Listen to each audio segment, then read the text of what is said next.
Hi everyone, welcome back to the summit. I'm excited today. I have a very special guest with us today who is going to be talking all about holiday season, getting promotions, and working with influencers during the holiday season. This is a very special session, so I'm really excited to get into this one. We've got Paul Kahn. He is actually the VP of Sales at Upfluence, and Upfluence is software that's been around for quite some time now. I'll ask how long it's been around. I've seen him around for quite a long time, and it is fantastic software. So we're going to actually ask Paul a little bit about how the software works as well.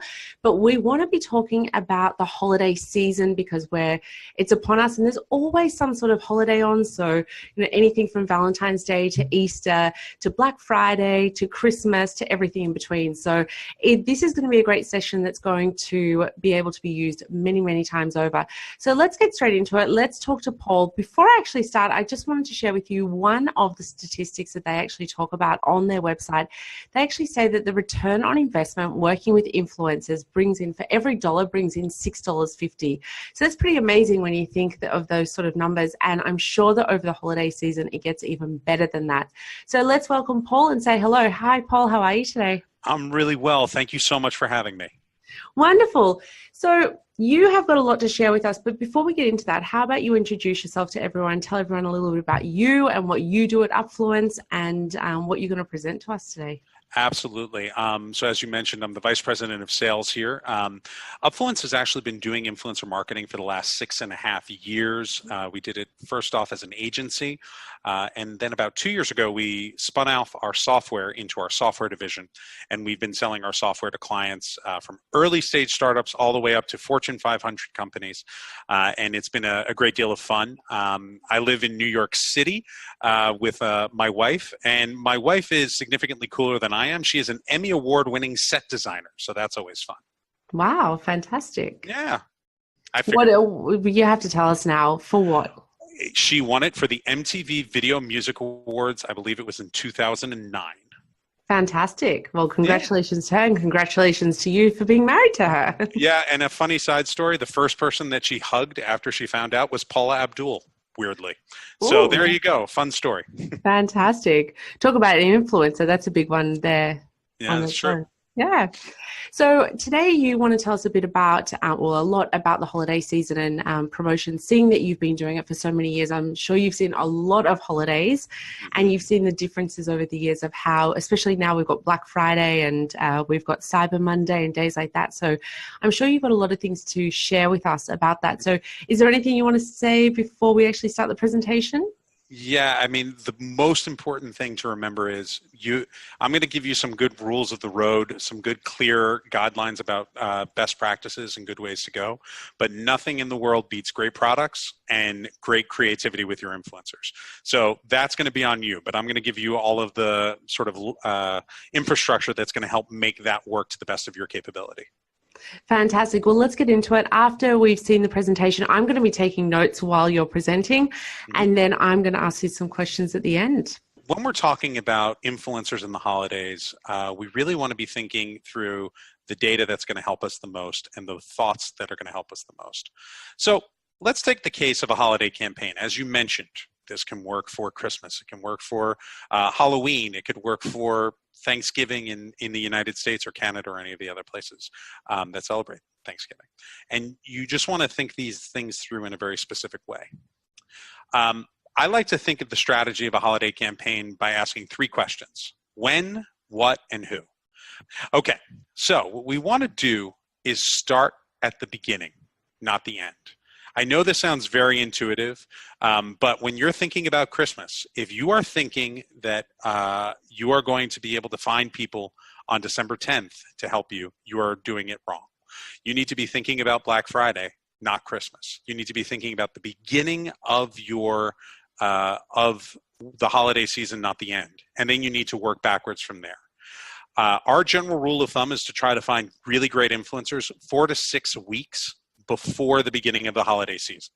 And you have to remember, especially for the big holidays, the best influencers are going to have their calendars booked early. So find them, work with them, and get them interested in working with you. So next question, what is the best campaign? So I get this question all the time from all sorts of different businesses. There are three great holiday campaigns that I can think of. They sort of fall into three major categories. And the real thing to remember is you need to come up with a value proposition that works. Look, you're not going to get an influencer to work with you if your product doesn't match their brand, unless you're willing to pay them a lot of money. And that's not a good way of doing business. So you want to make sure that you're finding the right influencers. But then what are the types of value propositions that work? We like to talk about sampling, pay-per-post, and affiliation. You can also do some event type things, but that's a little more specific, really good for product launches and things like that.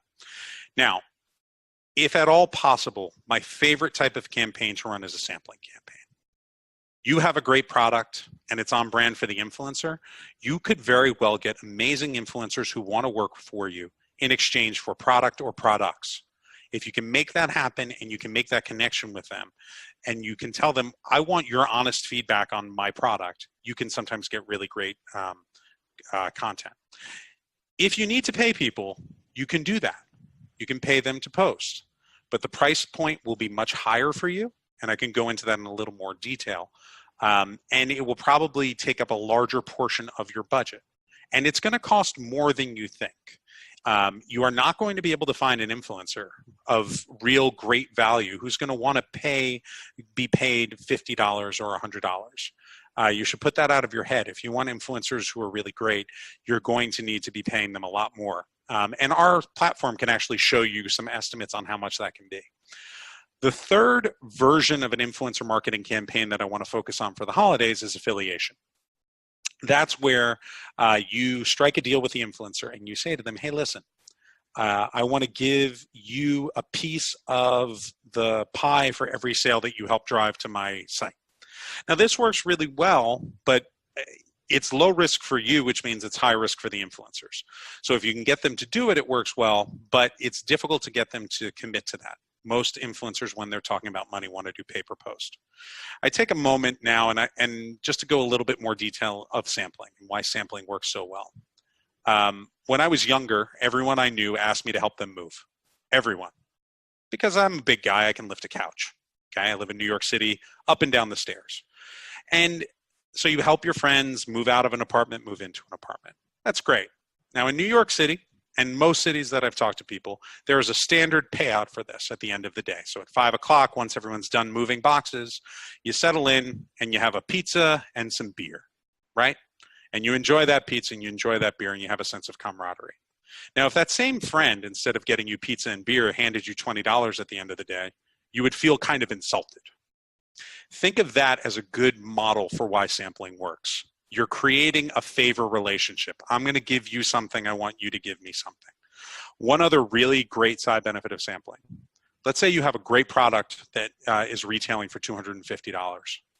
Well, that product probably costs you somewhere between $50 and $100 to produce. But to the influencer, it feels like a $250 product. So for the same value of maybe what you would have to pay them, it costs you a third to a half of the price. That's why I really would like to push sampling, especially with our brands who have really great, interesting, cool products. Now, that leads to the next piece of the puzzle. How do you keep that holiday specific? When you're doing a holiday campaign, if you can create mini holiday shops on your site that the influencers can hook into, that helps quite a bit. And if you can create a mini shop for that influencer where maybe they're a tastemaker of all of the products on your site, that can work really well too. It's not that expensive. It gives them a sense of ownership of the entire process.